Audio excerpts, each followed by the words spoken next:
కాంగ్రెస్ నేతలపై AICC incharge Meenakshi Natarajan focus పెట్టారు. ముఖ్యమంత్రి నుంచి మండల అధ్యక్షుని వరకు ఎవరేం చేస్తున్నారో ఆరా తీస్తున్నారు.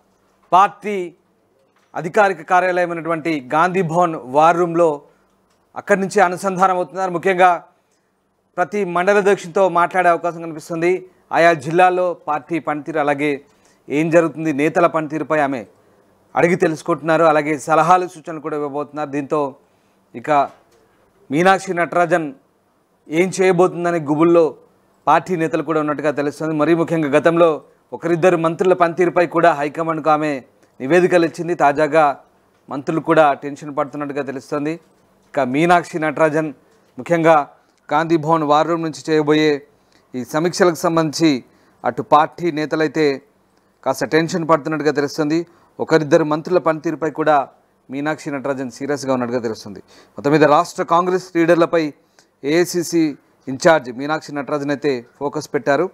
ఎవరేం చేస్తున్నారు, పార్టీ కార్యక్రమాల్లో ఎలా భాగస్వామ్యం అవుతున్నారు, ప్రభుత్వం పార్టీని సమన్వయం చేయడంలో ఎలాంటి నిర్ణయాలు తీసుకుంటున్నారు, ప్రజలు కార్యకర్తలు ఇక అలాగే పార్టీ సమస్యలను ఎలా పరిష్కరిస్తున్నారనే సందర్భానికి సంబంధించి ఆమె ఆరా తీస్తున్నారు, సీరియస్గా మానిటర్ చేస్తున్నారు. గాంధీ భవన్ వార్ రూమ్ ఆధ్వర్యంలో కనెక్టివిటీ సెల్ ఏర్పాటు చేశారు. అన్ని జిల్లాల నేతలతో ఈ కనెక్టివిటీ సెల్ అనుసంధానమై ఉంటుంది. ఏఐసిసి చీఫ్ తన ఫోన్లోనే ఈ కనెక్టివిటీ సెల్ను ఆపరేట్ చేసేలా లాగిన్ వ్యవస్థను రూపొందించారు.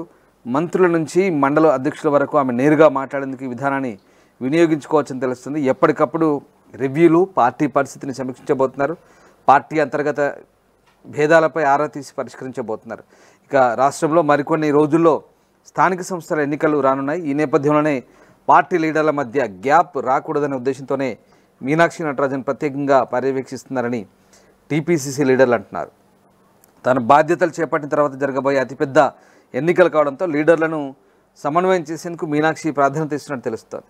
ఈ కనెక్టివిటీ సెల్ నుంచి మీనాక్షి ఆదేశాలు, సలహాలు, సూచనలు వంటివి అన్ని జిల్లాల నేతలకు వెళ్ళబోతున్నాయి. ఇప్పటికే అన్ని జిల్లాల్లో తన ఇంటర్నల్ టీం ఏర్పాటు చేసుకున్న ఇన్ఛార్జ్ పార్టీ, ప్రభుత్వం, లీడర్ల వ్యక్తిగత పనితీరు అంశాలపై ఎప్పటికప్పుడు రిపోర్టులు తెప్పించుకుంటున్నట్టు తెలుస్తోంది. ఈ ఇంటర్నల్ టీంలో పొలిటికల్ లీడర్ల నుంచి అధికారుల వరకు ఉన్నట్టు సమాచారం. పార్టీ పరిస్థితులపై నేరుగా లీడర్ల నుంచి అభిప్రాయాలు సేకరిస్తున్న ఆమె తన ఇంటర్నల్ టీంతో నివేదికలు తెప్పించుకోవడం ఇక్కడ గమనించదగ్గ విషయం. వాస్తవాలను తెలుసుకునేందుకే ఏఐసిసి ఇన్ఛార్జ్ ఈ తరహాలో వ్యవహరిస్తుంటారని ఓ నేత తెలిపారు. మొత్తం మీద పార్టీలో క్రమశిక్షణ, సమన్వయం, సమిష్టిగా పనిచేయడం తప్పనిసరి ఆమె ఇప్పటికే రాష్ట్ర నేతలకు సూచించిన సంగతి తెలిసిందే. ఇక పని విషయంలో తాను కాంప్రమైజ్ కాదనే విషయాన్ని ఆమె నొక్కి చెప్తున్నారు. పార్టీ లీడర్లు ఇంటర్నల్ టీం ద్వారా వచ్చిన రిపోర్ట్లను ఏఐసిసి ఇన్ఛార్జ్ ఎప్పటికప్పుడు రాహుల్ గాంధీకి పంపిస్తారని పార్టీకి చెందిన ఓ సీనియర్ నేత అంటున్నారు. రాహుల్ గాంధీ కోటర్లోని కీలక నేతలు ఆమె కూడా ఒకరంటూ వ్యాఖ్యానిస్తారు. సో మీనాక్షి నటరాజన్ ఇన్ఛార్జిగా బాధ్యతలు తీసుకున్నప్పటి నుంచి రాష్ట్ర కాంగ్రెస్ నేతలు అయితే దడపడుతుంది.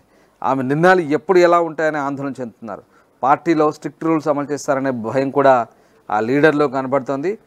ఇక గతంలో ఓ దఫా ఆమె ఏకంగా మంత్రుల పనితీరుపై కూడా హైకమాండ్కి రిపోర్ట్ ఇచ్చారు. ఇందులో మంత్రులు తుమ్మల నాగేశ్వరరావు, ఉత్తమ్ కుమార్ రెడ్డిలకు వెరీ గుడ్ పర్ఫార్మెన్స్ అంటూ రిపోర్ట్ ఇచ్చినట్టు తెలిసింది.